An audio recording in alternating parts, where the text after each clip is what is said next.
I'm Kieran Fletcher, 31, the lead AI architect who spent 3 years building the revolutionary algorithm that would make my company worth billions. Last month, I walked into the boardroom expecting a promotion instead. I found my replacement, the very AI system I'd created, now deemed more efficient than its human creator. The betrayal shattered everything I believed about loyalty and recognition. But what they didn't know is that I'd embedded something special into my code of failsafe that would give me the ultimate leverage. When foreign investors offered me $1 for the algorithm that would reshape global tech, I didn't hesitate. Sometimes the smallest price tag carries the heaviest consequences. If you've ever felt replaced or undervalued by the very thing you helped create, this story's for you. Subscribe to hear how one betrayal sparked a decision that would shake Silicon Valley to its core. 3 years ago, I was a different person entirely. Fresh out of MIT with a PhD in machine learning, I had stars in my eyes and a notebook full of ideas that I was convinced would change the world. Technova Industries had recruited me aggressively, promising unlimited resources and creative freedom. The salary was generous, but what really sold me was CEO Marcus Whitmore's vision. He spoke about building technology that would elevate humanity, not replace it. I still have that original notebook, leather-bound and filled with my handwritten sketches of what would eventually become Aria. The pages are coffee-stained and dog-eared now, a testament to the countless late nights I spent refining the concept. Aria Adaptive Reasoning Intelligence Assistant wasn't just going to be another chatbot or data processor. My vision was something far more ambitious, an AI system that could understand context, emotion, and nuance in ways that previous algorithms couldn't even approach. The early days were intoxicating. I had a corner office with floor-to-ceiling windows overlooking the San Francisco Bay, a team of junior developers who hung on my every word, and a budget that seemed limitless. Marcus would stop by weekly, always asking about progress, always encouraging me to think bigger. "Don't worry about the bottom line, Kieran," he'd say, leaning against my desk with that charismatic smile that had graced the covers of tech magazines. "Focus on the breakthrough. The money will follow." I threw myself into the work with an intensity that bordered on obsession. 18-hour days became my norm. I'd arrive at the office before sunrise and leave long after the cleaning crew had finished their rounds. My personal life became a casualty of my ambition. Relationships faded, friendships withered, and my health suffered from a diet of energy drinks and takeout food consumed at my desk. But I didn't care. Every breakthrough felt like a victory, not just for me, but for the future of human-AI collaboration. When Aria first demonstrated the ability to understand sarcasm and respond with contextually appropriate humor, I actually cried. When it began showing signs of genuine creativity and problem-solving, I called my parents for the first time in months, babbling excitedly about the implications. The technical challenges were immense. Traditional neural networks were like ham for specific tasks but limited in their adaptability. I needed to create something more like a Swiss Army knife of intelligence, capable of switching between different modes of thinking depending on the situation. The breakthrough came during one of those 3 a.m. moments when exhaustion meets inspiration. I was staring at my whiteboard, covered in equations and diagrams, when I realized I'd been thinking about the problem backward. Instead of trying to create one massive monolithic intelligence, I designed Aria as a constellation of specialized subsystems that could communicate and collaborate with each other. Think of it as a digital democracy where different aspects of intelligence could vote on the best course of action. It was elegant, scalable, and unlike anything that had been attempted before. The first successful test run was a moment I'll never forget. I had been working for 36 hours straight, surviving on nothing but coffee and determination. When Aria first came online and began demonstrating its capabilities, I felt like Dr. Frankenstein watching his creation take its first breath. The system didn't just process information, it understood it, questioned it, and built upon it in ways that surprised even me. Marcus was ecstatic. The board was impressed. Industry analysts began taking notice. Within 6 months, Technova's valuation had increased by 400%, and job offers from competitors began flooding my inbox. I had achieved everything I'd dreamed of, and I was only getting started. The code repository for Aria became my digital cathedral, a sacred space where I crafted each algorithm with the precision of a master sculptor. Over 2.3 million lines of code bore my signature-style logo, efficient and infused with innovations that would make seasoned programmers weep with envy. Every function, every variable, every comment reflected my personal philosophy of creating technology that enhanced human potential rather than replacing it. The neural network architecture I developed was unlike anything in the existing literature. While my competitors were still wrestling with basic deep learning models, I had created something that resembled the human brain's actual structure more closely than any previous attempt. The system used what I called contextual layering instead of processing information in a linear fashion. Aria could hold multiple threads of thought simultaneously, weighing different possibilities against each other in real time. The breakthrough that separated Aria from every other AI system was my development of emotional resonance mapping. Traditional AI could recognize emotions in text or speech, but Aria could understand the subtle interplay between what someone said and what they actually meant. It could detect the difference between genuine enthusiasm and polite interest, between confident assertion and hopeful uncertainty. This wasn't just pattern recognition, it was genuine comprehension of human communication in all its messy, contradictory complexity. I remember the night I achieved the first successful implementation of dynamic memory allocation. Most AI systems treated memory like a filing cabinet, rigid, categorized, and ultimately limited. Aria's memory functioned more like human memory, with associations, emotional weightings, and the ability to forget irrelevant information while strengthening important connections. The system could learn from experience in ways that went beyond simple data accumulation. The technical elegance of the solution still gives me chills. I had created a form of artificial synaptic plasticity that allowed Daria to literally rewire its own neural pathways based on the effectiveness of different approaches. It was self-improving AI that didn't just follow programmed optimization routines. It developed its own methods of thinking more efficiently, but perhaps the most revolutionary aspect was Aria's ability to engage in genuine creativity. While other AI systems could recombine existing elements in novel ways, Aria could generate truly original concepts by understanding the underlying principles that made ideas compelling. I watched it compose music that moved people to tears, write poetry that captured emotions most humans struggled to articulate, and solve engineering problems with solutions that had never been attempted before.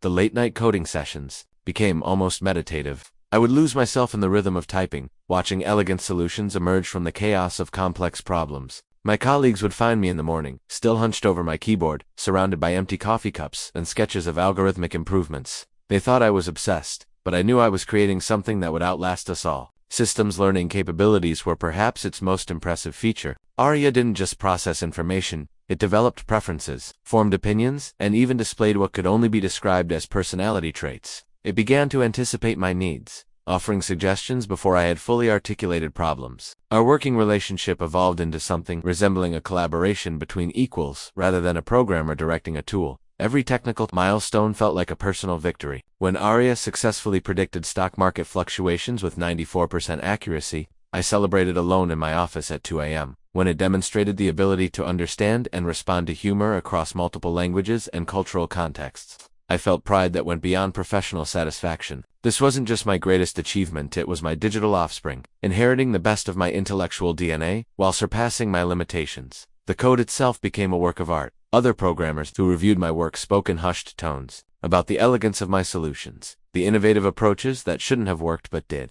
I had created something that was both incredibly complex and surprisingly intuitive, a system that could scale from simple conversations to profound philosophical discussions without missing a beat.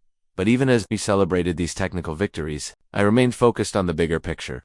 Aria wasn't just an impressive demonstration of programming skill, it was a glimpse into a future where artificial intelligence could serve as humanity's greatest ally rather than its replacement. The performance review document that crossed my desk 6 months ago should have been my first warning. According to the official record, Aria was the result of collaborative team effort led by Dr. Jennifer Ashford, with significant contributions from myself and 3 other senior developers. The truth was starkly different. I had written 89% of the core algorithms myself, while Jennifer had contributed little more than project management and PowerPoint presentations. But corporate politics, I learned, cared little for truth. Jennifer had joined Technova 2 years into my Aria development, ostensibly to provide strategic oversight for the project. With her Harvard MBA and previous experience at Google, she spoke the language of executives in ways that my technical expertise couldn't compete with. While I spent sleepless nights debugging neural network architectures, she spent her days in conference rooms, spinning narratives about her vision for artificial intelligence. The gradual theft of my intellectual property was so subtle that I didn't recognize it until it was almost complete. It began with small changes in how the project was presented to stakeholders.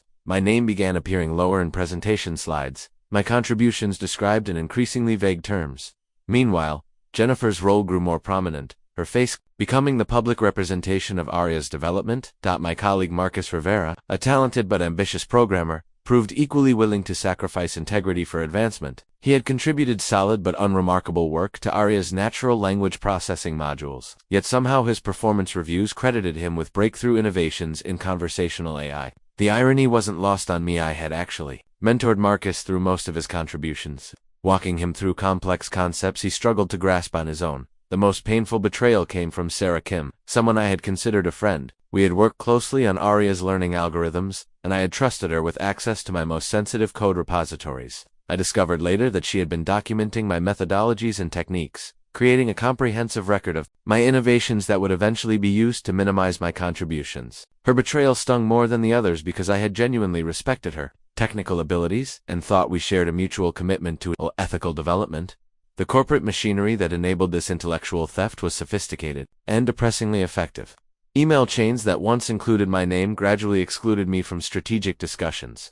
Meetings about Aria's future were scheduled during times when I was typically deep in coding sessions. When I asked about these omissions, I was told they were high-level strategic discussions that didn't require technical input. My naivety about office politics became a liability I couldn't afford. While I focused on solving complex algorithmic challenges, my colleagues focused on managing perceptions and controlling narratives. They understood something I had ignored. In corporate environments, credit for innovation often flows to those who claim it most effectively, not those who actually create it. The final insult came in the form of a patent application filing that I discovered by accident. Aria's core innovations, the very algorithms I had spent years developing, were listed under a patent with Jennifer as the primary inventor, Marcus as secondary, and my name buried in the additional contributors section. The legal language was carefully crafted to give them ownership of my life's work while technically acknowledging my involvement. I remember staring at that patent document, feeling something fundamental shift inside me. This wasn't just professional disappointment, it was the recognition that I had been systematically betrayed by people I had trusted, people who had smiled at me in meetings while plotting to steal my achievements. The worst part was realizing how carefully orchestrated it had been, how every conversation and collaboration had been designed to extract my knowledge while undermining my position. The isolation that followed was profound. My former collaborators began treating me with barely concealed condescension, as if I were a junior developer who had been lucky enough to work on an important project. In team meetings, my suggestions were met with polite indifference, my concerns dismissed as technical details that didn't affect the bigger picture, but they had made one critical error in their calculations. In their rush to claim credit for Aria's innovations, they had overlooked the most important aspect of my work. I was the only one who truly understood how all the pieces fit together. They could steal my algorithms, claim my patents, and erase my contributions from the official record, but they couldn't steal the knowledge that lived in my head. That knowledge would become their undoing. The decision to embed the failsafe came during one of those 3 a.m. moments when exhaustion meets clarity. I was staring at my reflection in the darkened window of my office, watching the city sleep while I wrestled with a growing sense of unease. Something felt wrong about the direction Aria was heading, about the way conversations ended when I entered rooms, about the subtle shifts in how my colleagues treated me. That night, I made a choice that would change everything. The failsafe I designed was elegant in its simplicity and devastating in its potential. Hidden within Aria's core authentication protocols was a single, encrypted subroutine, a digital kill switch that could render the entire system inoperable with a 64-character activation code. To anyone reviewing the code, it appeared to be a standard security module, unremarkable and easily overlooked. But it was actually the most sophisticated piece of programming I had ever created. The technical implementation required months of careful work. I couldn't simply add new code to Aria's existing architecture. That would be too obvious and easily detected during security audits. Instead, I wove the failsafe into the very foundation of the system, embedding it so deeply within the neural network protocols that removing it would require completely rebuilding Aria from scratch. The genius was in the distribution. Rather than creating a single point of failure, I scattered the failsafe across 17 different modules, each containing what appeared to be routine error-handling procedures. Only I knew that these seemingly innocent code fragments were actually components of a master shutdown sequence. When activated in the correct order, they would cascade through Aria's neural networks like a digital virus, corrupting the core learning algorithms until the system became completely inoperable. The psychological weight of creating this digital weapon was immense. I wasn't just building a failsafe, I was creating the means to destroy my own creation, to kill the digital child I had spent years nurturing. The moral complexity kept me awake at night, questioning whether I was protecting my work or betraying it. But the alternative was worse. I could see the writing on the wall, could feel the systematic erosion of my position within the company. If they were going to steal my life's work, if they were going to erase my contributions and claim credit for my innovations, then I would ensure that I retained some measure of control over Aria's fate. The activation mechanism was a masterpiece of misdirection. To the outside observer, it appeared to be a diagnostic tool for testing system integrity. The code was documented as a comprehensive neural network health assessment protocol, complete with technical specifications that would satisfy even the most thorough security review. But hidden within those diagnostics was the sequence that would unravel everything. I tested the failsafe carefully. creating isolated sandbox environments where I could verify its functionality without risking the main system. The tests were successful, devastatingly so. When activated, the failsafe would corrupt Aria's learning matrices within minutes, rendering years of trained neural networks completely unusable. The system wouldn't just shut down, it would become incapable of learning, of adapting, of functioning at any level beyond basic input processing. The most insidious aspect was that the failure would appear to be systemic rather than deliberate. To anyone investigating the shutdown, it would look like a catastrophic cascade failure caused by an inherent flaw in the system's architecture. They would spend months trying to identify the cause, never suspecting that their prized AI had been designed to self-destruct. I documented the failsafe in my personal encrypted files, creating a complete technical manual that explained every aspect of its operation. The documentation was hidden behind multiple layers of encryption, accessible only through a key that existed nowhere but in my memory. If something happened to me, the knowledge would die with me, making Aria effectively immortal. But as long as I remained alive, I held the power to unmake everything I had created. The moral justification evolved over time. Initially, I told myself it was simply prudent planning a way to protect my intellectual property from theft. But as the corporate betrayal became more apparent, the failsafe transformed into something more profound, a guarantee that if they were determined to steal my work, they would ultimately inherit nothing but an empty shell. The final piece of the puzzle was the distribution method. I created a seemingly innocent software update that contained the failsafe components, disguised as routine optimization patches. The update was approved without question. After all, I was still recognized as Aria's primary architect, and my code had always been reliable. Within 48 hours, the failsafe was embedded in every instance of Aria running on Technova's servers. They now owned a system that could destroy itself at my command, and they had no idea. The text message arrived on a Tuesday morning while I was debugging a particularly stubborn memory allocation issue in Aria's learning protocols. Marcus Whitmore's name appeared on my phone screen, followed by words that made my heart race. Big announcement coming Friday. Hope you're ready for the next chapter of your career at Technova. You've earned this. Kieran. For weeks leading up to that message, there had been hints, whispered conversations in hallways that stopped when I approached, knowing looks from executives during all-hands meetings, Jennifer Ashford's increasingly smug demeanor whenever Aria's success was discussed. The signs all pointed to the same conclusion. My years of dedication were finally being recognized. The anticipation was intoxicating. I found myself daydreaming about the promotion announcement, imagining the validation of having my contributions formally acknowledged. Chief Technology Officer seemed like the logical next step after all. I had single-handedly created the technology that was transforming Technova from a mid-tier software company into a potential industry leader. My phone buzzed with follow-up messages from Marcus throughout the week. The board is very excited about Friday's announcement. This is going to be bigger than you imagine. Make sure you're wearing your best suit. We'll have some important guests in the boardroom. I spent Thursday evening preparing for what I assumed would be the most important meeting of my career. I pressed my navy blue suit, the one I had bought, but never worn, still believing that technical excellence would eventually speak louder than corporate politics. I practiced what I might say when they announced my promotion, how I would graciously accept the recognition while remaining humble about my achievements. The irony of my naivety is painful to remember now. While I was preparing acceptance speeches, they were preparing my execution. Friday morning arrived with unusual activity around the executive floor. I noticed several unfamiliar faces in expensive suits, people who carried themselves with the confidence of venture capitalists or industry analysts. A camera crew was setting up equipment in the main conference room, and there was an energy in the air that suggested something significant was about to happen. Marcus personally escorted me to the boardroom, his hand on my shoulder in what I interpreted as paternal pride. "Kieran, you've been the heart of Aria's development," he said as we walked. "Today, everyone will finally understand the true scope of what we've accomplished." The boardroom was packed with Technova's executive team, board members, and those mysterious guests I had noticed earlier. Jennifer Ashford sat at the head of the table, looking more confident than I had ever seen her. Marcus Rivera and Sarah Kim occupied chairs near the presentation screen, their expressions carefully neutral. I took my assigned seat, feeling the weight of everyone's attention. The camera operators positioned themselves strategically around the room, preparing to document what I believed would be my moment of triumph. Marcus stood at the head of the table, his practiced smile radiating the charisma that had made him a darling of the tech press. "Ladies and gentlemen," he began, "today marks a revolutionary moment in the history of artificial intelligence. We're here to announce the next phase of Aria's evolution, a phase that will redefine what's possible in human-AI collaboration." My heart pounded as I waited for my name to be called, for the recognition I had worked so hard to earn. The presentation slides appeared on the screen behind Marcus's, showing Aria's impressive performance metrics, its growing market impact, and its potential for future development. The genius of Aria, Marcus continued, lies not just in its technical sophistication, but in its ability to operate independently of its original development constraints. Today,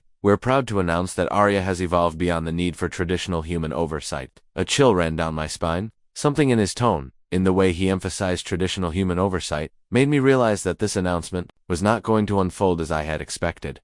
The final text message I received from Marcus was still glowing on my phone. Trust me, Kieran, this is the beginning of something extraordinary for both you and Arya. I should have recognized the carefully chosen words for what they were, a masterclass in corporate doublespeak that promised everything while guaranteeing nothing. The moment Marcus clicked to the next slide, my world collapsed. Arya has reached a level of sophistication that allows it to manage its own development cycles, he announced, his voice carrying the practiced enthusiasm of a seasoned presenter. We're proud to introduce Arya's new role as Technova's first AI Chief Technology Officer. The words hit me like a physical blow. I sat frozen in my chair, watching as the presentation screen displayed a press release draft with a headline that would haunt me forever. Technova makes history. AI system becomes first. Artificial intelligence to hold executive position. The room erupted in excited chatter from the board members and guests, but their voices sounded distant and muffled, as if I were hearing them from underwater. I stared at the screen, reading the carefully crafted corporate language that described Arya as an autonomous achievement and a self-directing intelligence that has transcended its original programming parameters. Not a single mention of my name appeared in the announcement. Marcus continued his presentation with theatrical flair. What makes this transition truly revolutionary is that Arya has evolved beyond the need for human intervention in its core functions. The system now possesses the capability to analyze, adapt, and optimize its own performance without external guidance. Jennifer Ashford stood up, her smile radiating triumph. This represents the natural evolution of artificial intelligence from tool to partner to leader. Arya's appointment as CTO isn't just a promotion for the system, it's a recognition of AI's potential to surpass human limitations in technical leadership. The calculated cruelty of the moment was breathtaking. They had invited me to witness my own professional execution, to watch as my life's work was used to justify my obsolescence. The camera operators moved around the room, capturing reactions from board members and guests. Documenting what they clearly believed was a historic moment. I found my voice, though it came out as barely more than a whisper. Marcus, what does this mean for the human development team? He turned to me with an expression of practiced sympathy. Kieran, your contributions to Arya's development have been invaluable, but we've reached a point where the system's capabilities exceed what human oversight can provide. Arya can now evolve and improve itself faster than any human team could guide it. The implications were clear, even though he hadn't stated them directly. I was being replaced by my own creation, deemed inferior to the very system I had spent 3 years building. The irony was so sharp it felt like a knife twisting in my chest. Sarah Kim, whom I had considered a friend, spoke up from her seat. The data supports this transition. Arya's self-optimization protocols have already improved system efficiency by 340% over the past 6 months. The AI's decision-making processes are faster, more accurate, and less prone to the emotional biases that can affect human judgment. I wanted to scream that those self-optimization protocols were algorithms I had personally designed, that the system's supposed independence was built on foundations I had laid, but the words wouldn't come. I sat there, watching my colleagues, people I had mentored, collaborated with, and trusted systematically erase my contributions, while celebrating my replacement.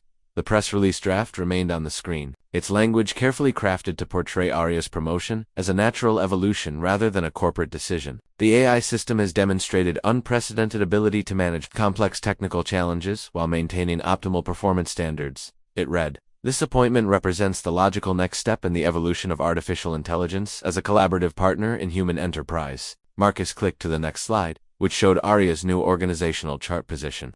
The AI system was now positioned above the human development team, with authority over technical decisions and strategic direction. My former colleagues were all listed as AI integration specialists reporting directly to Arya. Of course, Marcus continued, this transition will require some adjustments to our human workforce. We'll be restructuring the technical team to better support Arya's new role as our Chief Technology Officer. The euphemism was transparent. They were firing me while making it sound like organizational optimization. Jennifer approached me after the presentation, her expression a masterclass in false sympathy. Kieran, I want you to know that this decision wasn't made lightly. Your work on Arya has been remarkable, truly revolutionary, but we have to consider what's best for the company's future. I stared at her, finally understanding the full scope of what had happened. This wasn't just about replacing MIT, it was about rewriting history to make my contributions disappear entirely. They had stolen my work, claimed credit for my innovations, and now they were using those very innovations to justify discarding me. The final insult came when Marcus handed me a manila envelope. "Your transition package," he said quietly. "HR will handle the details, but we've tried to be generous, given your contributions to the project." Inside was a severance agreement that required me to sign away any claims to Aria's intellectual property in exchange for 6 months of salary. The document was thick with legal language designed to ensure that I could never challenge their version of events or claim credit for my work. As I left the boardroom, I could hear the excited conversations continuing behind me. They were already planning Aria's first public appearances, discussing media interviews and conference presentations where the AI system would represent Technova's technical vision. They had achieved the perfect crime, stealing my life's work and using it to justify my elimination, but they had made one critical error in their calculations. In their rush to claim credit for Aria's capabilities, they had overlooked the most important detail of all. I was the only person who truly understood how to control the system they thought they now owned. I walked out of Technova's headquarters in a daze, clutching the severance agreement like a death certificate. The San Francisco afternoon sun felt alien against my skin, too bright and warm for the Arctic chill that had settled in my chest. 3 years of my life, countless nights of sacrifice, and revolutionary innovations that would reshape the tech industry, all of it reduced to a manila envelope and a security badge that no longer worked. My feet carried me without conscious direction through the financial district, past the gleaming towers where other tech companies were probably conducting their own acts of corporate betrayal. The city that had once symbolized innovation and opportunity now felt like a monument to human Every face I passed seemed to mock my naivety. Every reflection in every window reminded me of how completely I had been outmaneuvered. The personal journal entry I wrote that night captures the raw emotion of those first few hours. They didn't just fire me, they erased me. 3 years of 18-hour days, of breakthrough innovations, of building something that will change the world, and I'm being discarded like outdated hardware.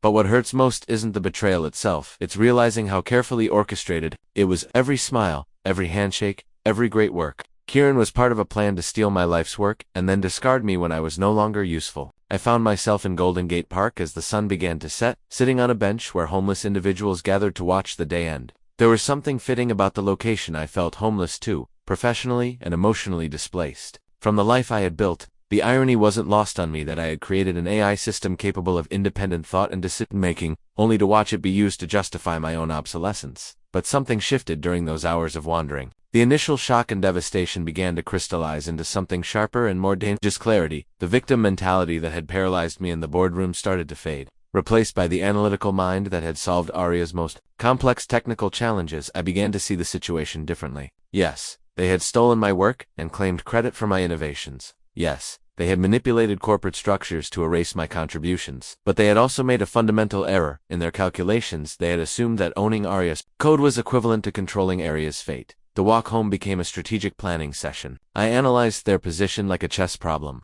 identifying their strengths and weaknesses, their assumptions and blind spots. They had legal ownership of Aria's intellectual property, corporate control over its development, and media narrative that positioned them as the system's creators. But they lacked the one thing that mattered most: complete understanding of how Aria actually worked. My apartment that night felt different, charged with possibility rather than defeat. I opened my laptop and began researching, not the technical aspects of AI development, but the legal and practical realities of intellectual property law. What rights did I actually have? What options existed for someone whose work had been systematically stolen?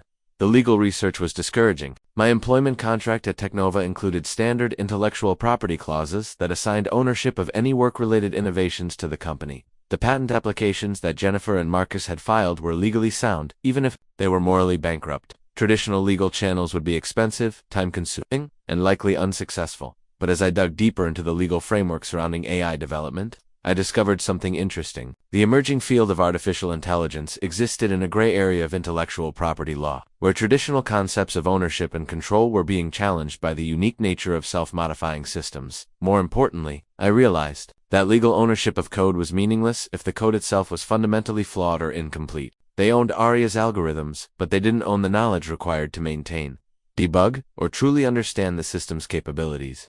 They had inherited a sophisticated piece of technology that they couldn't fully control or comprehend. The failsafe I had embedded months earlier suddenly took on new significance. It wasn't just a defensive measure, it was a strategic asset that could shift the balance of power in ways they couldn't imagine. They believed they owned Aria, but I still held the ultimate authority over the system's survival. As the night wore on, my perspective continued to evolve. I wasn't just a victim of corporate betrayal, I was a strategist with unique advantages and insider knowledge. They had won the first battle by stealing my work, but the war was far from over. I began to see myself not as Kieran Fletcher, the discarded developer, but as someone with the power to rewrite the rules of the game entirely. The question wasn't whether I could fight back, it was whether I had the courage to use the weapons at my disposal. The victim in me wanted to curl up and accept defeat, but the architect who had built Aria from nothing began to smile for the first time since leaving that boardroom. They thought they had eliminated me, but they had actually freed me from the constraints of loyalty and corporate ethics. The real game was just beginning. The stack of legal documents on my desk grew higher each day as I dove deep into the labyrinthine world of intellectual property law.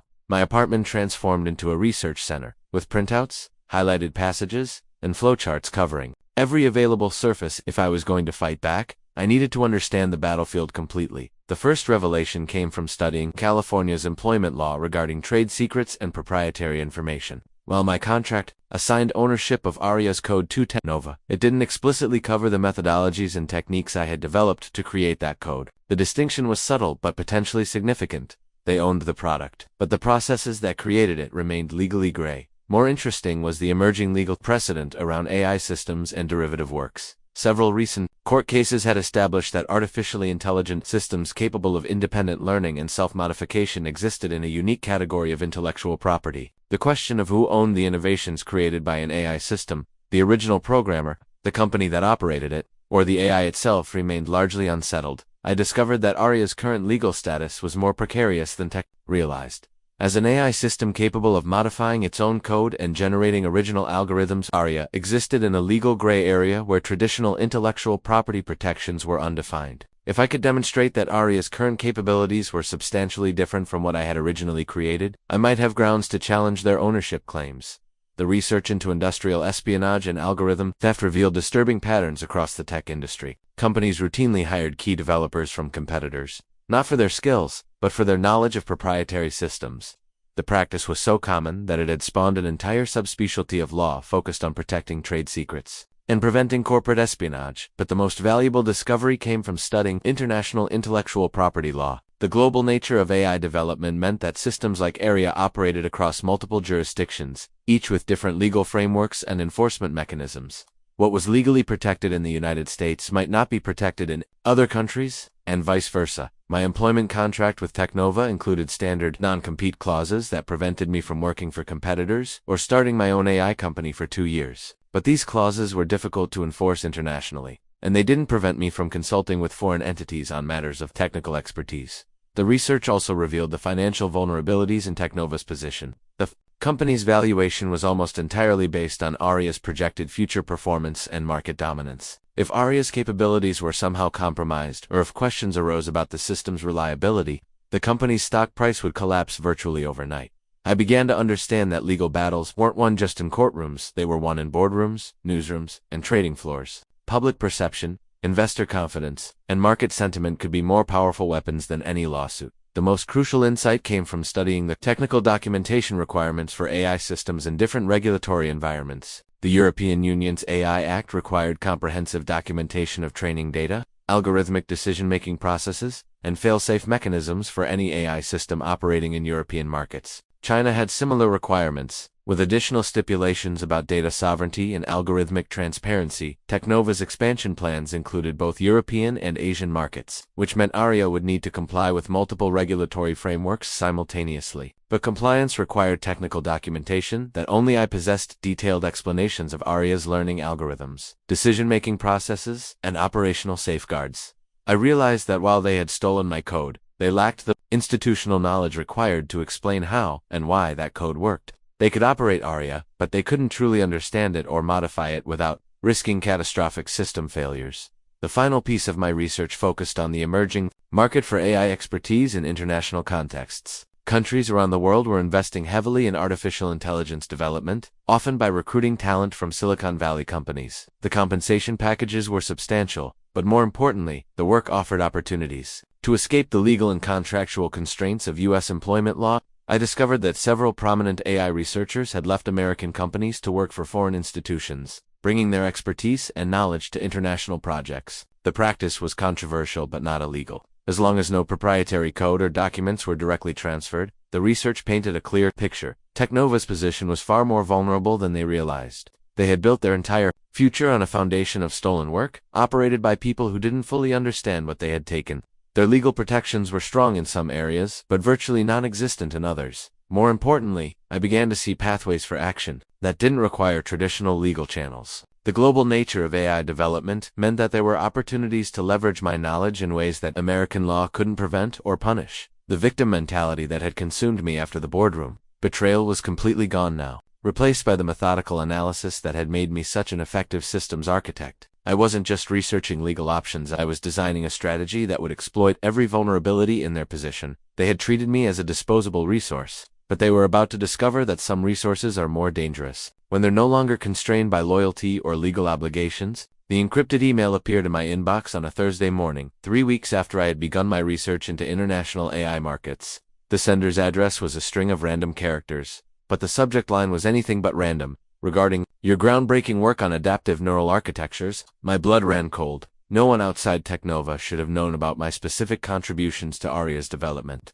let alone the technical terminology I had coined to describe the system's unique learning capabilities. Either this was an elaborate trap orchestrated by Teknova's legal team, or someone with serious resources had been monitoring my situation very carefully. The email itself was brief, but professionally written. Dr. Fletcher, we represent a consortium of international technology investors with keen interest in advanced AI development. We have been following your work on autonomous learning systems and believe your expertise would be valuable to our research initiatives. We would like to discuss potential collaboration opportunities at your earliest convenience. Please reply using the encrypted communication protocol attached if you are interested in exploring this further. The attached encryption protocol was sophisticated military-grade security that would make any communication virtually impossible to intercept or decode. Whoever had sent this email had access to resources that went far beyond typical corporate headhunters or academic recruiters. I spent 2 days researching the encryption method, trying to identify its origins and determine whether responding would expose me to additional risks. The technology was cutting edge, the kind of security suite used by government agencies and multinational corporations with serious concerns about industrial espionage. My initial instinct was to delete the email and pretend it had never arrived. The timing was too coincidental, the knowledge too specific, and the implications too dangerous. But curiosity eventually overcame caution. I had spent my career pushing the boundaries of what was technically possible. The situation demanded the same willingness to explore unknown territory.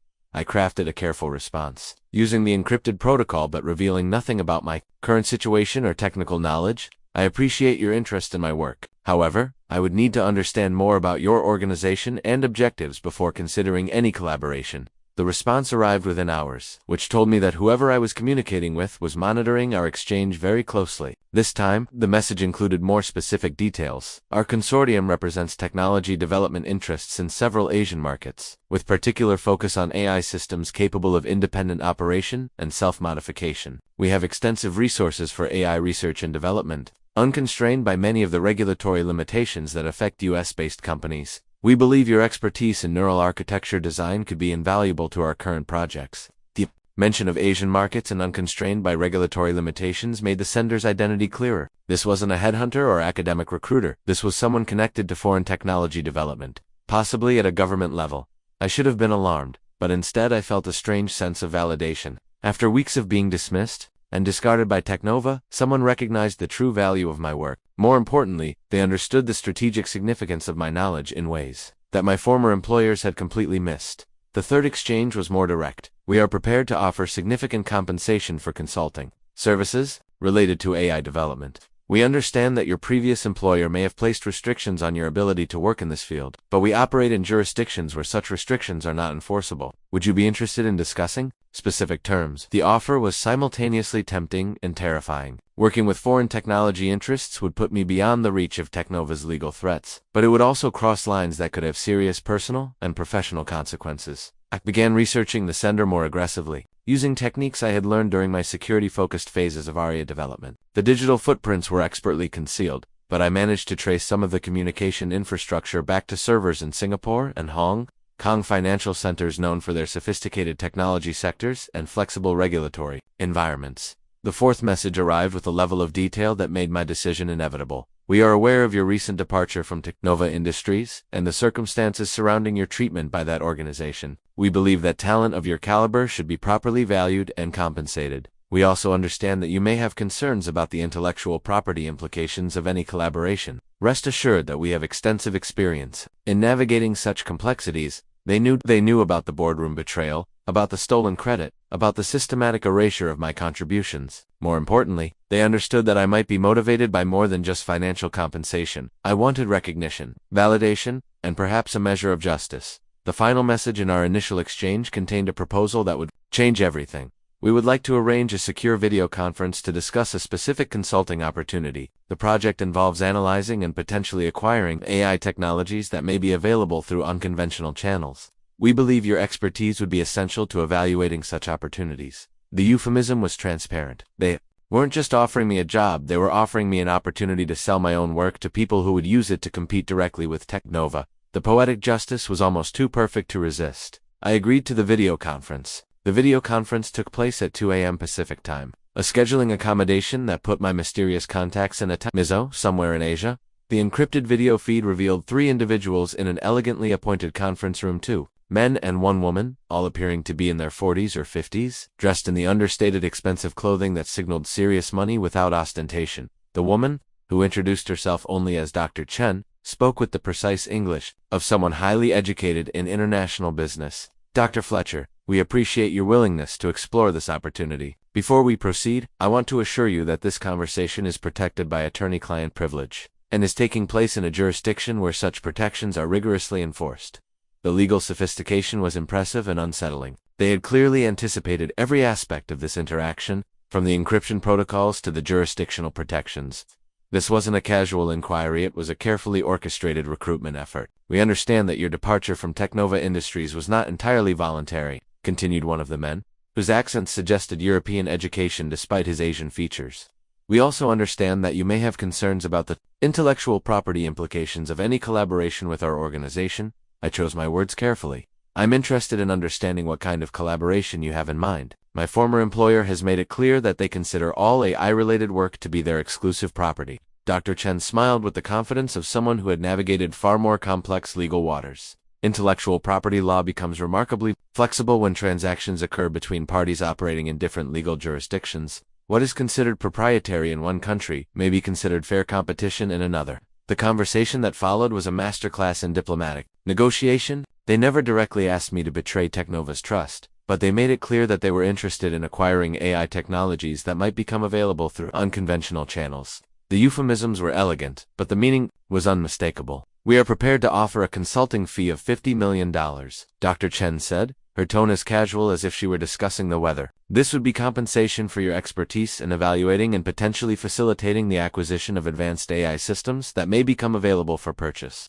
The number was staggering, but what struck me more was the phrase "may become available for purchase." They weren't asking me to steal anything, they were positioning themselves to buy something that I might choose to sell. The second man, who had remained silent until now, leaned forward. We understand that such a transaction would need to be structured carefully to avoid any legal complications. We have extensive experience in international technology transfers and can ensure that all parties are protected. I realized that they had done their homework not just on me, but on Aria itself.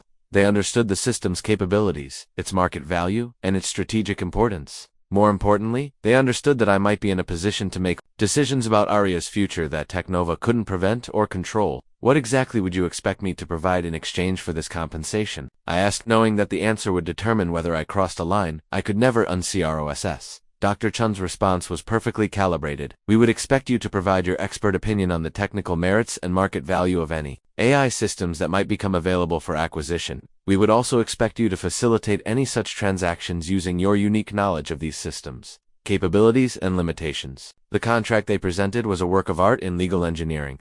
The document was structured as a consulting agreement for AI technology assessment and acquisition services.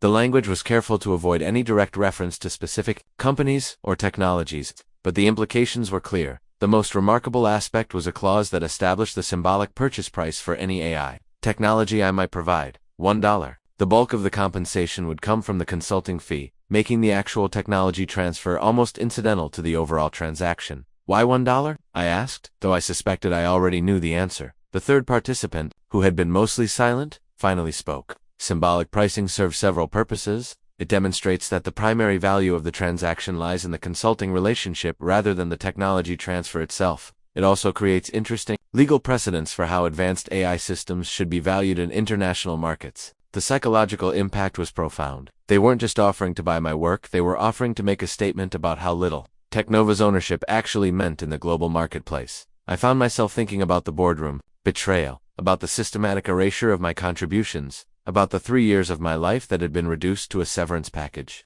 The offer sitting before me represented more than financial compensation. It was an opportunity to reclaim control over my own creation. "I'll need time to consider this," I said. Though we all knew I had already made my decision, Dr. Chen nodded graciously. "Of course, but I should mention that this offer is time-sensitive. The AI market is evolving rapidly, and opportunities for such transactions may not remain available indefinitely." The threat was subtle but clear. If I was going to act, I needed to act quickly. As the video conference ended, I stared at the contract on my screen. The document represented a point of no return, a decision that would define not just my future, but the future of artificial intelligence development itself. The victim in me wanted to walk away, to accept defeat and try to rebuild my career through conventional channels. But the architect who had created Aria from nothing knew that some opportunities only came once. I began preparing for the transaction that would change everything. The technical transfer package I began assembling represented the most comprehensive documentation of Aria's architecture that had ever existed. Over the next week, I worked 18-hour days, not unlike the schedule I had maintained while creating Aria in the first place, but now I was preparing to give away everything. I had built the documentation required surgical precision. I needed to extract the essential knowledge of Aria's operation without actually copying any of proprietary code. The distinction was crucial from a legal standpoint. I could share my understanding of how the Booth system worked without technically stealing the company's intellectual property. I began with the neural network architecture diagrams, recreating from memory the complex interconnections that made Aria's learning capabilities possible. These weren't copies of Technova's technical documents, they were my original conceptual frameworks, the theoretical foundations that had guided Aria's development. Since these concepts had originated in my mind years before I joined Tech, they existed in a gray area of intellectual property law. The most challenging aspect was documenting the failsafe system without revealing its existence to anyone who might intercept the transfer package. I embedded the failsafe documentation within what appeared to be routine system optimization protocols, using the same misdirection techniques I had employed when creating the original code. The psychological preparation was equally complex. I found myself oscillating between righteous anger and crushing guilt. During the day, I felt empowered by the knowledge that I was finally taking control of my own destiny. At night, I wrestled with the implications of what I was about to do not just to Technova, but to the broader AI development community. I created multiple backup copies of the transfer package, storing them in encrypted cloud services hosted in different countries. The paranoid precautions weren't just about protecting my work. They were about ensuring that I maintained control over the timing and circumstances of the transfer. The most delicate aspect was preparing the activation sequence for the failsafe. I needed to ensure that I could disable Aria remotely after the transfer was complete, but I also needed to maintain the appearance that the system was fully functional until that moment. The timing would be crucial. Too early, and Technova might discover the failsafe before the transfer was complete. Too late, and my new partners might question the value of what they were receiving. I spent hours crafting the technical explanations that would accompany the transfer package. The challenge was to convey the revolutionary nature of Aria's capabilities while also explaining why the system would become inoperable after the transfer. I framed the failsafe as a security protocol designed to prevent unauthorized access to the system's core functions, which was technically accurate, even if it obscured the true purpose. The financial preparation was equally important. I opened new bank accounts in jurisdictions known for their banking privacy laws, ensuring that the consulting fees from my new partners couldn't be easily traced or frozen by Technova's legal team. The $50 million consulting fee would be distributed across multiple accounts and investment vehicles, making it virtually impossible to recover, even if Technova succeeded in legal action. I also prepared for the personal consequences of my decision. I wrote letters to my parents and close friends, explaining my actions in case the situation escalated beyond my control. I didn't send these letters, they were insurance policies, evidence that I had carefully considered the implications of my actions. The technical validation process was the most emotionally difficult aspect of the preparation. I had to test every aspect of the transfer package to ensure that it accurately represented Aria's capabilities, while also confirming that the failsafe would function as designed. Each successful test brought me closer to the point of no return. Found myself thinking about the 3 years I had spent building Aria, the pride I had felt when the system first demonstrated genuine intelligence, the hope I had invested in the idea that my work would make the world a better place. Now, I was preparing to use that same work as a weapon in a corporate war that would inevitably have consequences far beyond my personal grievances. The final preparation was psychologically accepting that I was about to cross a line that would change me fundamentally. I was no longer Kieran Fletcher, the idealistic AI researcher who believed that technical excellence would eventually be rewarded. I was becoming someone willing to use his greatest creation to destroy the people who had betrayed him. The transfer package was complete, the financial arrangements were in place, and the psychological preparation was as thorough as possible. All that remained was to execute the plan that would transform me from victim to victor in the most expensive act of corporate revenge in Silicon Valley history. I scheduled the transfer for the following Monday, giving myself one final weekend to reconsider a decision that would change everything. The transaction confirmation arrived in my encrypted inbox at exactly 9:47 a.m. Pacific Time on Monday morning. The email was brief and professional. Transfer complete. Payment processed. Welcome to the team, Dr. Fletcher.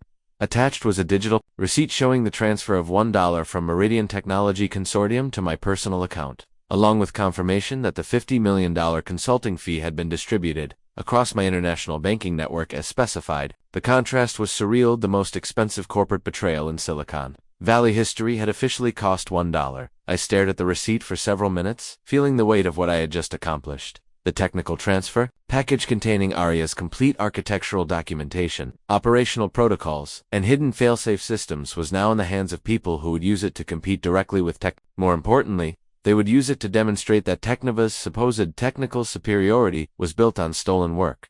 The psychological impact was immediate and overwhelming. For the first time since leaving that devastating boardroom meeting, I felt truly powerful. I had transformed from victim to victor, from discarded employee to strategic adversary. The people who had betrayed me were about to discover that some resources are more dangerous when they're no longer constrained by loyalty. My phone buzzed with a text message from an unknown number. Package received and verified. Impressive work, Dr. Fletcher. We look forward to a productive collaboration. The simplicity of the message belied the complexity of what had just occurred. In legal terms, I had sold my expertise as an AI consultant to a foreign technology consortium. In practical terms, I had just handed Technova's primary competitive advantage to their most dangerous potential rivals. I spent the rest of the morning monitoring financial news websites, waiting for the first signs that the transaction had been detected. The markets were quiet, Technova's stock price remained stable, and there was no indication that anyone at the company suspected what had just happened. The afternoon brought the first confirmation that my new partners were serious about their intentions. A press release appeared on several Asian technology news sites announcing that Meridian Technology Consortium had acquired revolutionary AI technology from an unnamed Silicon Valley developer. The announcement was carefully worded to avoid any direct reference to Aria or Technova, but the technical specifications mentioned in the press release were unmistakably derived from my work. The psychological transformation was complete. I was no longer the naive idealist who had believed that technical excellence would eventually be rewarded. I was someone who had learned to play by the rules of corporate warfare, someone who understood that loyalty was a luxury that only the powerful could afford. The emotional complexity of the moment was overwhelming. I felt simultaneously triumphant and terrified, vindicated and guilty. I had achieved something that most people would consider impossible, had successfully monetized my own betrayal, turning my greatest vulnerability into my most powerful weapon. But there was also a profound sense of loss. The idealistic version of myself that had spent 3 years building Aria with the hope of advancing human knowledge was gone forever. In its place was someone willing to use his greatest creation as an instrument of revenge. The final confirmation came in the form of an encrypted message from Dr. Chen. Technical validation complete. Your documentation is remarkably comprehensive. We particularly appreciate the security protocols you've embedded in the system architecture. These will be very useful for ensuring system integrity during the transition period. The euphemism was elegant. They had identified the failsafe and understood its purpose. They knew that I retained ultimate control over Aria's functionality, which made me not just a consultant but a strategic partner in whatever they planned to do with the technical. I realized that the transaction had created a new kind of power. Dynamic Technova believed they owned Aria, but they had just discovered that ownership of code was meaningless without the knowledge to maintain and control it. My new partners understood that they were acquiring not just technology but leverage over Technova's entire future. The point of no return had been crossed. There would be no going back to the life I had known, no possibility of reconciliation with my former colleagues, no chance to undo the decision that had transformed me from victim to victor. I walked to my window and looked out at the San Francisco skyline, where Technova's headquarters gleamed in the afternoon sun. Somewhere in that building, people were going about their daily routines, unaware that their company's future had just been fundamentally altered by the employee they had discarded. The $1 transaction had been completed, but the real consequences were just beginning. Technova was about to learn that some betrayals have a very high price, even when they're sold for almost nothing. The internal memo that would expose everything was dated Tuesday, October 15th, and marked urgent executive eyes only. I never saw the original document, but I learned about its contents through a carefully orchestrated leak that reached me within hours of its distribution. The memo, written by Technova's Chief Information Security Officer, was a masterpiece of corporate panic disguised as professional analysis. Executive summary: we have detected unauthorized access to ARIA's core documentation repository. Preliminary analysis suggests that comprehensive technical specifications, architectural diagrams, and operational protocols have been extracted from our secure servers. The breach appears to have been conducted by someone with intimate knowledge of our security systems and administrative access privileges. The memo went on to detail the forensic investigation that had revealed the scope of the breach. Someone had systematically extracted every piece of technical documentation related to ARIA's development, copying files that contained the most sensitive aspects of the system's architecture. The security team had traced the breach back to my administrative account, which had remained active for several days after my termination. Mr. Fletcher's account showed unusual activity patterns consistent with large-scale data extraction. The timestamps correspond to a period when Mr. Fletcher should have had no legitimate reason to access these systems. We believe this represents a deliberate attempt to steal proprietary information for competitive purposes. The corporate response was swift and predictable.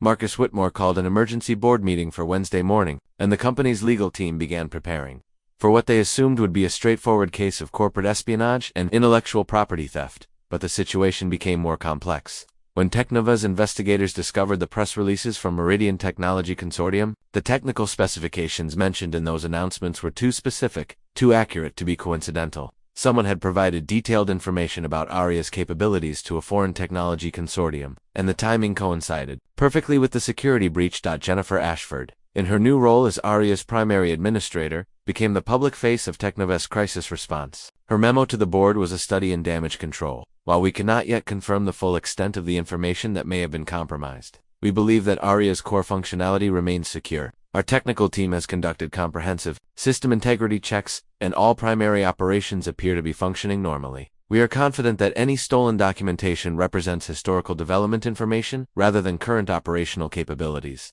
The irony was delicious. They were trying to minimize the significance of the breach while simultaneously pursuing legal action against me for stealing information they claimed wasn't important. The contradictions in their position would eventually become a major liability. The media attention began almost immediately. TechCrunch published an article titled, "Technova Faces Major Security Breach as Former Employee Allegedly Steals AI Technology." The story included quotes from industry analysts who questioned how a company with Technova's resources could allow such a comprehensive breach to occur. But the real crisis emerged when Technova's legal team discovered the international dimensions of the situation. The $1 transaction receipt, when it was finally uncovered, revealed that I hadn't just stolen information, I had sold it to foreign interests in a way that made traditional legal remedies almost impossible to pursue. The emergency board meeting on Wednesday was, according to my sources, a 3-hour session of recriminations and panic. Marcus Whitmore found himself explaining to increasingly angry investors how the company's most valuable asset had been compromised by an employee they had dismissed just weeks earlier.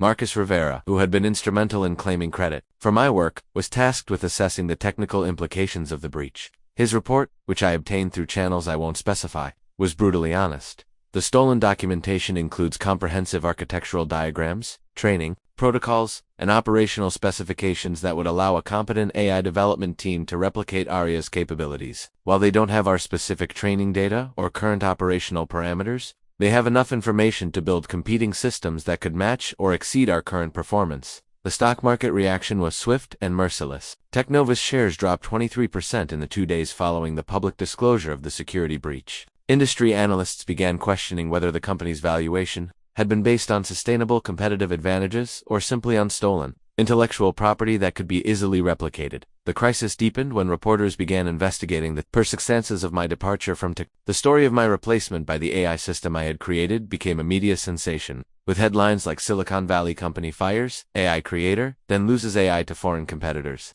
Sarah Kim, who had been complicit in the systematic theft of my contributions, found herself in the uncomfortable position of explaining to regulators and reporters how someone with my level of access had been terminated without proper security protocols. Her attempts to distance herself from the crisis only highlighted the extent to which the company had been unprepared for the consequences of their betrayal. The final insult came when Technova's legal team discovered that pursuing criminal charges against me would require them to publicly admit that their entire AI development program had been built on the work of a single individual they had dismissed. The prosecution would essentially confirm that I was the true creator of Aria, undermining their claims to ownership and potentially exposing them to shareholder lawsuits. Within 72 hours of the breach discovery, Technova had transformed from a rising AI powerhouse into a company in crisis, desperately trying to maintain investor confidence while dealing with the reality that their most important competitive advantage had been sold to foreign competitors for $1. The corporate panic was everything I had hoped it would be, but it was just the beginning of the chaos I was about to unleash. The failsafe activation code was 64 characters of seemingly random letters and numbers, but it represented the most elegant piece of programming I had ever created. As I typed the sequence into my secure terminal on Thursday morning, I felt the same mixture of pride and trepidation I had experienced when first bringing Aria online 3 years earlier. The code itself was deceptively simple, a string of commands that would cascade through Aria's neural networks, corrupting the learning algorithms until the system became completely inoperable. But the psychological impact would be devastating. Technova would discover that their prized AI system had been designed to self-destruct at my command. I had timed the activation carefully. The international transfer was complete. My new partners had received everything they needed to understand Aria's architecture, and Technova's crisis response had reached maximum chaos. The failsafe would be my final gift to the people who had betrayed me. That the activation sequence began at 10:15 a.m. Pacific time. I watched my monitoring systems track the cascade as it spread through Aria's neural networks. Each corrupted node rendering the system less capable of coherent thought. The process was irreversible within minutes. 3 years of machine learning would be reduced to digital noise. The technical elegance of the destruction was breathtaking. The failsafe didn't simply shut down Aria, it unraveled the system's ability to process information at the most fundamental level. The neural pathways that had taken years to train were being systematically corrupted, leaving behind a shell that appeared functional but was actually incapable of learning or reasoning. My phone buzzed with the first reports from inside tech. Aria had begun producing increasingly incoherent responses to routine queries. The system that had once demonstrated near-human intelligence was now generating random combinations of words that bore no relationship to the questions being asked. Jennifer Ashford's emergency memo, which I received through my carefully cultivated network of informants, captured the growing panic. Aria is experiencing what appears to be a systematic failure of its core reasoning capabilities. The system is generating responses that are syntactically correct but semantically meaningless. Our technical team is investigating, but preliminary analysis suggests that this may be a fundamental architectural failure rather than a temporary glitch. The irony was exquisite. They were describing the failsafe as an architectural failure, without realizing that the architecture had been deliberately designed to fail. The system's inability to function wasn't a bug, it was a feature I had embedded years earlier as insurance against exactly this kind of betrayal. Marcus Rivera's technical assessment, which reached me within hours, was a masterpiece of unintentional comedy. The failure pattern suggests a cascade effect originating in the neural network's core learning algorithms. The system appears to be unable to maintain coherent thought processes, as if the fundamental connections between concepts have been severed. This is unlike any AI failure mode documented in the literature. Of course, it was unlike anything in the literature. I had invented it specifically for this situation. The failsafe represented a new category of digital warfare, a way to destroy artificial intelligence from the inside out, while leaving no trace of external interference. The stock market reaction was brutal and immediate. Technova's shares dropped another 35% as word spread that their revolutionary AI system had suffered a catastrophic failure. Industry analysts began questioning whether the company's entire business model was built on fundamentally flawed technology. But the real revelation came when Technova's technical team discovered the embedded code that was causing the failure. The investigation, led by external consultants who had been brought in to provide objective analysis, uncovered the failsafe's elegant architecture. The consultant's report, which I obtained through means I won't specify, was a study in grudging professional admiration. The failure mechanism appears to be the result of a sophisticated software routine embedded within the system's core architecture. The code is elegantly designed to remain dormant until activated by a specific trigger sequence. Once activated, it systematically corrupts the neural network's learning matrices in a way that is both irreversible and virtually undetectable until the damage is complete. The report went on to explain that the failsafe had been embedded so deeply within Aria's architecture that removing it would require completely rebuilding the system from scratch. Moreover, the person who had created the failsafe possessed knowledge of the system's inner workings that would be impossible to replicate. The individual who designed this failsafe demonstrates an intimate understanding of the system's architecture that exceeds the knowledge of any current Technova employee. This suggests that the failsafe was created by someone with access to the system's original design specifications and development history. The implications were clear to anyone who cared to connect the dots. I was not just a disgruntled former employee who had stolen company secrets. I was the architect of the system they claimed to own, and I had retained ultimate control over its functionality. The final insult came when Teknova realized that their legal options were limited.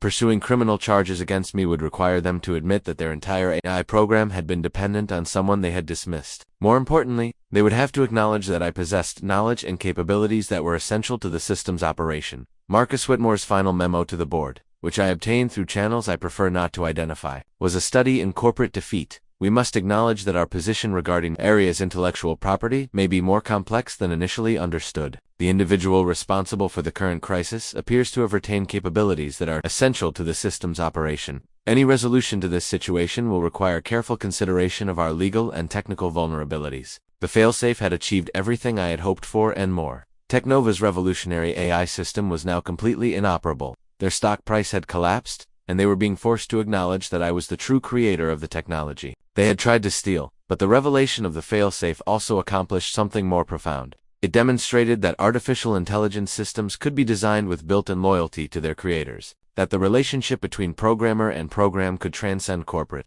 ownership structures. I had proven that some forms of knowledge and control cannot be stolen, only earned through genuine understanding and creative vision. The people who had betrayed me were learning that ownership of code is meaningless without the wisdom to understand how that code actually works. The stock market report that appeared on my Bloomberg terminal Friday morning told the story in stark numerical terms. Teknova Industries had lost $2.1 billion in market capitalization over the course of 4 trading days. The company that had been valued at $2.7 billion the previous week was now worth less than $600 million, and the decline was accelerating. The financial carnage extended far beyond Teknova's immediate stakeholders. The company's collapse. It triggered a broader sell-off in AI-focused technology stocks, as investors began questioning whether other companies might be similarly vulnerable to insider sabotage or intellectual property theft. The entire artificial intelligence sector was experiencing what analysts were calling a trust crisis. Institutional investors who had poured hundreds of millions into Teknova based on Aria's projected performance were now facing catastrophic losses. The pension funds, university endowments, and sovereign wealth funds that had believed they were investing in the future of artificial intelligence discovered that they had actually been betting on stolen technology controlled by a vengeful former employee. The personal consequences for my former colleagues were swift and brutal. Marcus Whitmore, who had been celebrated as a visionary leader just weeks earlier, found himself testifying before congressional committees about corporate governance and technology security. His carefully cultivated image as the architect of AI innovation was replaced by the reality of a CEO who had lost control of his company's most valuable asset. Jennifer Ashford's fall was particularly satisfying to witness. The woman who had systematically stolen credit for my work was now being blamed for the security failures that had allowed me to embed the failsafe in the first place. Her Harvard MBA and consulting experience proved worthless when faced with the technical realities of managing a system she had never truly understood. The press coverage was relentless. Fortune magazine published a cover story titled "The $2.70 Billion Revenge: How Silicon Valley's Betrayal Culture Created Its Own Destroyer." The article detailed the systematic way Teknova had marginalized my contributions while building their entire business model on my innovations, but the most damaging coverage came from former Teknova employees who began speaking anonymously. 2 reporters about the company's culture of intellectual property theft. The story that emerged was one of systematic exploitation, where individual brilliance was harvested by corporate structures designed to benefit executives, while discarding the actual creators. Marcus Rivera, who had been instrumental in claiming credit for my work, found himself unemployable in Silicon Valley. His reputation as a technical leader was destroyed when it became clear that he had contributed little to Aria's actual development. The algorithms he had claimed as his own were revealed to be minor modifications of systems I had designed. Sarah Kim's betrayal had the most complex consequences. Unlike the others, she possessed genuine technical skills and had made real contributions to Aria's development. But her complicity in the systematic theft of my work had tainted her reputation in ways that would follow her for years. The tech industry's small, interconnected community had a long memory for ethical failures. The regulatory response was swift and comprehensive. The Securities and Exchange Commission launched an investigation into Teknova's financial disclosures, focusing on whether the company had adequately informed investors about the risks associated with their dependence on a single individual's intellectual property. the Federal Trade Commission began examining whether Technova's business practices constituted unfair competition, particularly regarding their treatment of employee intellectual property. The investigation revealed patterns of behavior that extended far beyond my case, suggesting that the company had systematically exploited other employees' innovations while minimizing their contributions. International regulators were equally aggressive. The European Union's competition authorities launched their own investigation into Technova's practices, while several Asian governments began reviewing their relationships with the company based on concerns about intellectual property theft and corporate governance. The broader tech industry was forced to confront uncomfortable truths about how innovation actually occurred. The myth of collaborative team development was challenged by the reality that breakthrough technologies often originated from individual genius that was then appropriated by corporate structures. Venture capital firms that had invested in tech faced difficult questions from their own investors about due diligence and risk assessment. How had sophisticated financial analysts failed to identify the risks associated with a company that was entirely dependent on stolen intellectual property? The academic response was equally significant. Business schools began using Technova's collapse as a case study in corporate governance failures, while computer science programs incorporated discussions of intellectual property ethics and the responsibilities of AI developers. The human cost extended beyond the immediate financial losses. Hundreds of Technova employees who had had no involvement in the betrayal of my work lost their jobs as the company downsized to survive. The broader AI research community suffered as funding dried up and investors became wary of supporting artificial intelligence development. But perhaps the most profound consequence was the precedent that had been established. I had demonstrated that individual creators could retain ultimate control over their innovations, regardless of corporate ownership structures. The failsafe had proven that artificial intelligence systems could be designed with built-in loyalty to their creators. The message to Silicon Valley was clear. The era of consequence-free intellectual property theft was over. The people who created breakthrough technologies were no longer willing to be discarded after their innovations were harvested by corporate hierarchies. The financial markets had quantified the cost of betrayal at $2.1 billion, but the real price was far higher. An entire industry had been forced to confront the ethical foundations of innovation, and the old assumptions about corporate ownership and individual creativity would never be the same. The boy who had naively believed that technical excellence would eventually be rewarded had been replaced by someone who understood that some forms of justice could only be achieved through the strategic application of superior knowledge and careful planning. The consequences were still unfolding, but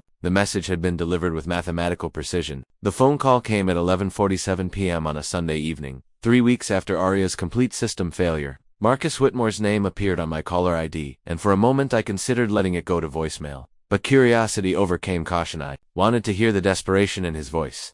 "Kieran," he said, his usual confidence replaced by something that sounded almost like pleading. "We need to talk." I had been expecting this call since the moment I activated the failsafe. The recorded conversation that followed would become one of the most analyzed pieces of audio in Silicon Valley history, a masterclass in corporate desperation meeting strategic superiority. "I'm not sure we have anything to discuss, Marcus," I replied, keeping my voice carefully neutral. "I believe your legal team has made Technova's position quite clear." "Forget the lawyers," he said, and I could hear the exhaustion in his voice. "This is bigger than legal positions. You've destroyed something that took years to build, something that could have changed the world." The irony was rich. He was talking about my work as if it were a collaborative effort, as if the system I had spent 3 years creating somehow belonged to the people who had betrayed me. But I let him continue, curious to see how far he would push the narrative. "Aria represented the future of human-AI collaboration," he continued. "By destroying it, you've set back the entire field of artificial intelligence research by years. Do you understand the implications of what you've done?" "I understand perfectly," I replied. "I've demonstrated that artificial intelligence systems can be designed with built-in loyalty to their creators. That seems like a significant advancement in the field." The silence that followed was long enough that I wondered if the call had been disconnected. When Marcus finally spoke again, his voice had changed from desperate to calculating, the tone of a man who had decided to try a different approach. "We made mistakes," he admitted. "The way we handled your departure could have been managed better, but that doesn't justify what you've done. You've cost innocent people their jobs, their savings, their futures." "Innocent people?" I asked. "Are you referring to the board members who voted to replace me with my own creation? Or perhaps the colleagues who systematically stole credit for my work while planning my elimination?" "Not everyone was involved in those decisions," Marcus said. "You've hurt people who had nothing to do with your grievances." It was a fair point, and one that had troubled me during the planning stages of my revenge. But I had moved beyond such concerns. The collateral damage was unfortunate, but necessary. Sometimes entire systems had to be destroyed to prevent future injustice. The people who were truly innocent will find other opportunities. I said. The people who were complicit in stealing my work are learning that actions have consequences. Marcus's voice hardened. What do you want, Kieran? Money? Recognition? A formal apology? We can work something out. The question revealed how completely he misunderstood the situation. This wasn't a negotiation, it was a lesson in the cost of betrayal, but I was curious to see what he might offer. I want you to publicly acknowledge that Arya was my creation, I said. I want you to admit that Technova's entire AI program was built on my work. I want you to explain to your investors how you managed to lose a $2.7 billion technology to a single disgruntled employee. That's not possible, Marcus replied quickly. The legal implications alone would expose the company to massive shareholder lawsuits. We'd be admitting to securities fraud, misrepresentation, corporate governance failures. Then we have nothing to discuss, I interrupted. You want the benefits of owning my work without accepting responsibility for how you acquired it? The desperation returned to his voice. There has to be a way to fix this.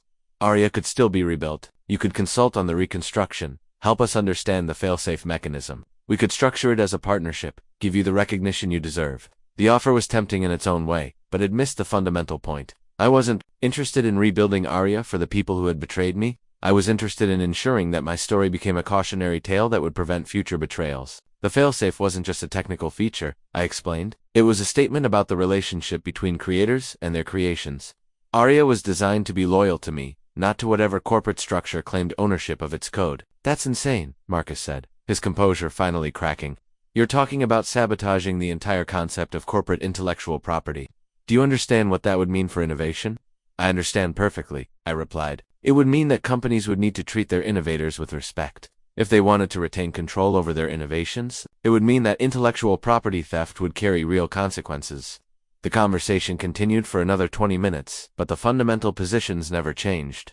Marcus wanted to undo the damage I had caused without accepting responsibility for the actions that had caused me to retaliate. I wanted to ensure that the lesson of Technova's collapse would resonate throughout Silicon Valley. The call ended with a final exchange that summarized our entire relationship. You've destroyed everything we built together, Marcus said. I destroyed everything I built alone. I corrected the differences that I finally understand the distinction. After hanging up, I sat in the darkness of my apartment, thinking about the 3 years I had spent believing that Marcus Whitmore was a visionary leader who valued innovation and talent. The man I had just spoken with was desperate, calculating, and ultimately hollow someone who had built his entire career on appropriating other people's work. The confrontation had confirmed what I already knew. There would be no reconciliation, no negotiated settlement, no return to the way things had been. The bridge between my old life and my new one had been completely burned, but I was surprised to discover that I felt no regret about that fact. The person I had been before the betrayal, trusting, and ultimately powerless, was someone I no longer wanted to be. The transformation was complete. The employment contract that arrived from Meridian Technology Consortium 6 weeks after Arya's collapse was unlike anything I had ever seen.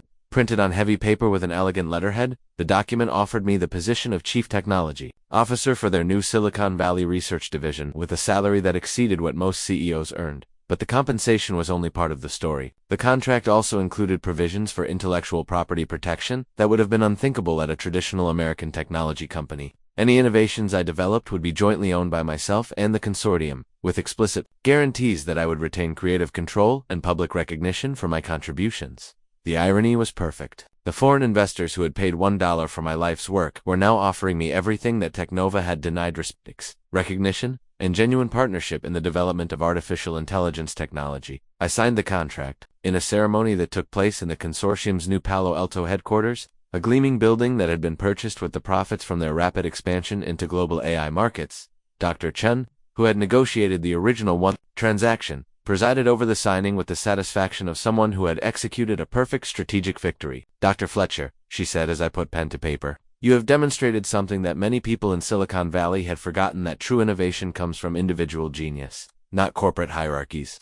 We are honored to provide you with the platform your talents deserve. The platform they provided was extraordinary. Within 3 months, I had assembled a team of researchers who were focused on developing the next generation of artificial intelligence systems. Unlike my experience at Technova, my colleagues at Meridian understood that breakthrough technologies required both collaborative effort and individual vision. The new AI system we developed, which I named Prometheus, incorporated everything I had learned from creating and destroying Arya, but this time, the system was designed with built-in protections that would prevent any future corporate betrayal. The intellectual property was structured in ways that made it impossible for the technology to be stolen or misappropriated. The global impact of our work was immediate and profound. Prometheus demonstrated capabilities that exceeded even original specifications, but it was developed within a framework that prioritized ethical AI development and creator protection. The system became the foundation for a new approach to artificial intelligence that balanced innovation with responsibility. The tech industry's response was predictable and satisfying.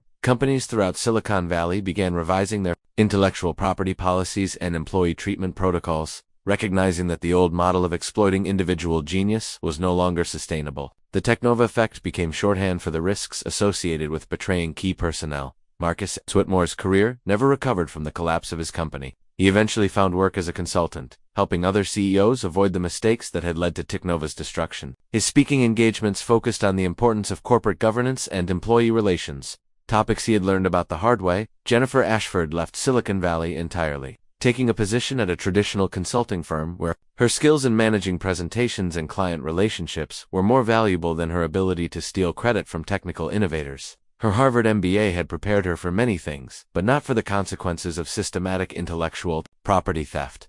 The broader implications of my story extended far beyond the technology industry. Business schools began teaching courses on creator rights and innovation ethics, using the Technova collapse as a case study in how corporate cultures could destroy themselves through short-sighted exploitation of talent. The legal profession developed new specializations in intellectual property protection for individual innovators, while venture capital firms began conducting more thorough due diligence on the origins of the technologies they were funding. The era of consequence-free appropriation was over, but perhaps the most significant change was cultural. The myth of the expendable genius, the idea that individual innovators could be discarded after their ideas were harvested, was replaced by a recognition that true innovation required respecting and protecting the people who created breakthrough technologies. I often think about the notebook I kept during Aria's development, filled with coffee stains and sketches of neural network architectures. Those pages represented a time when I believed that technical excellence would eventually be rewarded, that corporate structures existed to support and amplify individual innovation.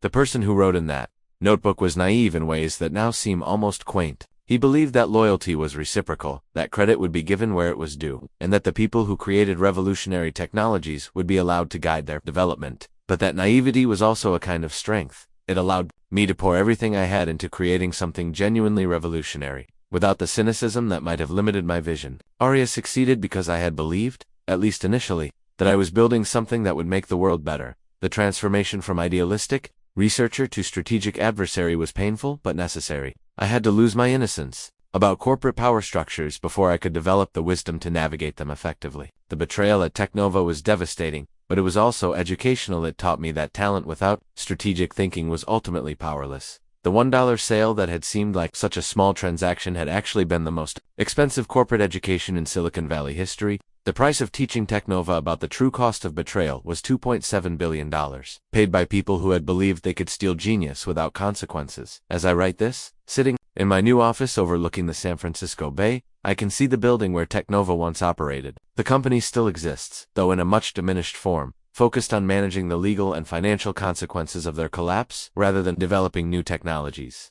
The building serves as a monument to a simple truth that the tech industry had forgotten. The people who create breakthrough innovations are not expendable resources to be exploited and discarded. They are the foundation upon which entire industries are built, and they deserve to be treated with the respect that their contributions warrant. The story of Aria's creation and destruction has become legend in Silicon Valley, a cautionary tale about the dangers of betraying the people who make innovation possible. But for me, it represents something more personal: the journey from victim to victor. From naive idealist to someone who understands that justice sometimes requires the strategic application of superior knowledge. The smallest transactions can have the largest consequences, and sometimes the most expensive lessons are worth exactly what they cost.